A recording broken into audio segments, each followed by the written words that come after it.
A few years back, I had met this girl on Tinder. At the start, she was a perfect girl, kind of quirky but not in a bad way. It seemed like we really hit it off, and suddenly she felt like the person I wanted to spend the rest of my life with.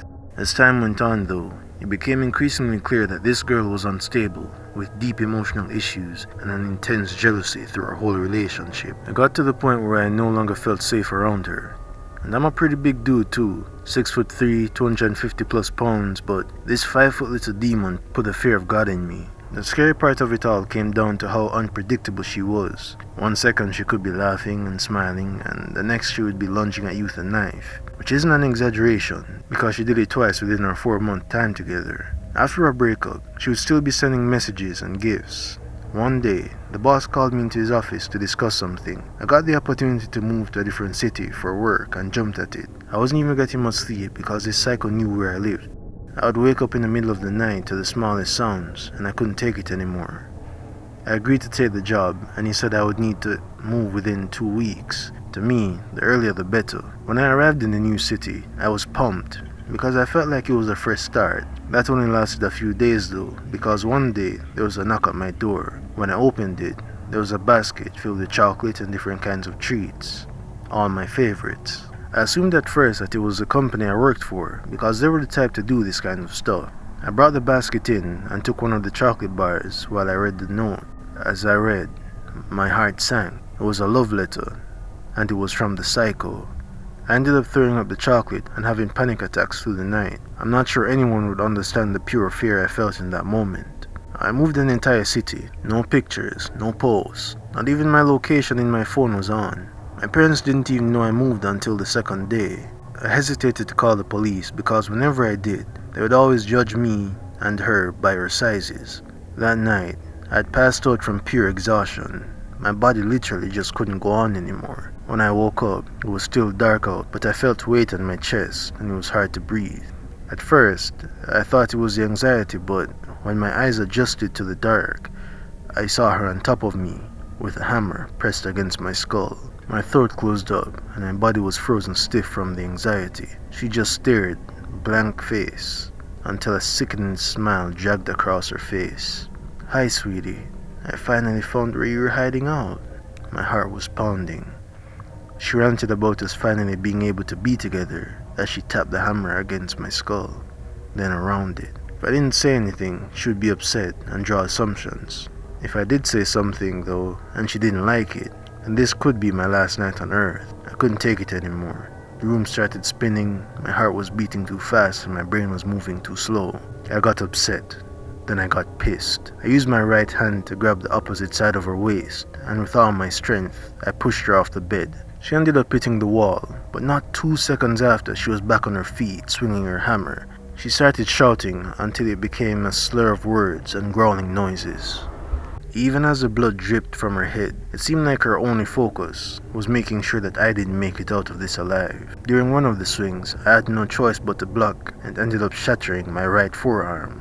At this point, I couldn't take it anymore. I snapped. I rushed her and got the hammer out of her hand. Then I grabbed her neck and I just squeezed. I practically blacked out on top of her and just wanted her to go away. Then there was a knock on the door, and the police came in on a report of a strange lady wandering the hall, as well as shouting coming from this apartment. For once, they believed me. The hammer was evidence. The breaking, the shouting, even just the fact that she was there, gave the police enough proof to see that this woman was a genuine danger. My only fear is how innocent she can appear. I just hope she doesn't end up fooling anyone enough to turn this on me. I finally got back into the dating scene after a hiatus I took following my last breakup.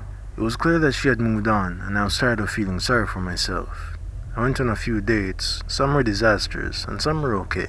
A few ended up in hookups that never led anywhere, but it all seemed like part of the game with these apps. I met Riley, and after constant flirting and all the cute stuff, we decided to go on a date. It was actually pretty fun. She looked a little nervous, but she was a really good conversationalist, which I find is kind of rare in women, especially on the first date. During dinner, there was a strange feeling that persisted throughout the whole thing though. At first, I wondered if it was just bad vibes coming from her, but no, it wasn't. It was a feeling of being watched intently. I let my stare wander around the room until my eyes met with this guy, a few tables from us, sitting by himself. I was a little creeped out, but I convinced myself that it was just because he was alone and our tables kind of faced each other. After a few minutes of him having nothing but water and still making skull-piercing eye contact, I leaned in, still smiling, and mentioned it to her. She seemed even more freaked out than me though, so I told her it's probably not a big deal. Then she said, long black hair, neck tattoo, and lip piercing. I was thrown aback a little because even though it sounded a little vague, it was spot on. I asked her if she knew him and she looked down before saying, he's an ex. I could hear her stifling sniffles and saw teardrops on the table. I asked if everything was okay and she said she has to go. I held her by her arm, trying to make it firm but not forceful. I asked her to stay for a few minutes and she explained everything about her ex, who wouldn't let her go. He would never hurt her, but he was violent towards the guys she would try moving on with. It had been a few months and she had heard that he moved to a different state, so she was hoping that this would be different. I got a little concerned because this guy did look dangerous, but I wasn't a punk or anything.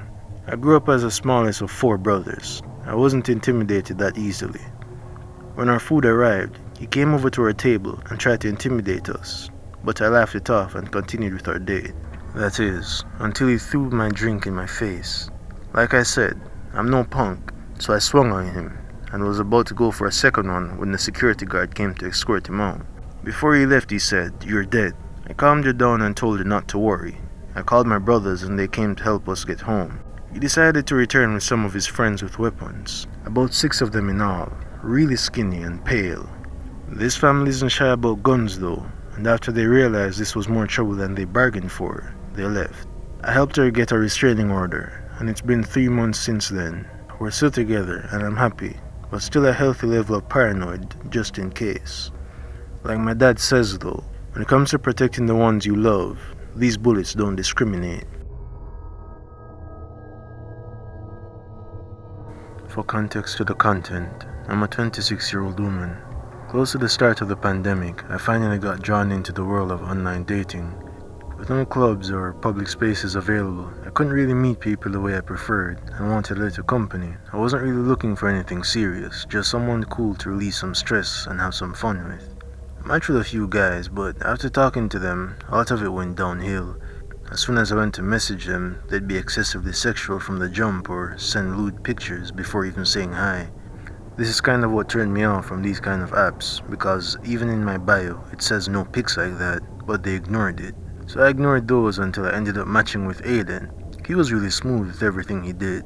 He made me realize it's more of how you do it than what you do. As soon as we started talking, we were cracking jokes. Some of them were sexual, but in a cheeky way. I genuinely enjoyed talking to him, and we seemed to have a lot of the same interests. To be honest, our lives almost seemed like mirrored copies of each other. Same amount of siblings, single father, and a love for the band Guns N' Roses. We started talking about dreams and aspirations, and he let me know that he's a coder. He's done some apps and video games and hopes to own his own studio one day. I was hooked, and decided we should meet up, and was pretty forward with it. We met in a public food place, and we sat and chatted. He seemed just as charming in real life.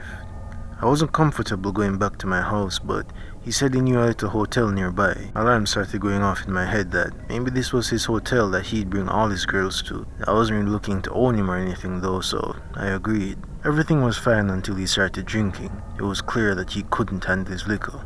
He became increasingly aggressive throughout the night, biting me so hard that it broke skin and yanking my head back so hard that it almost gave me whiplash.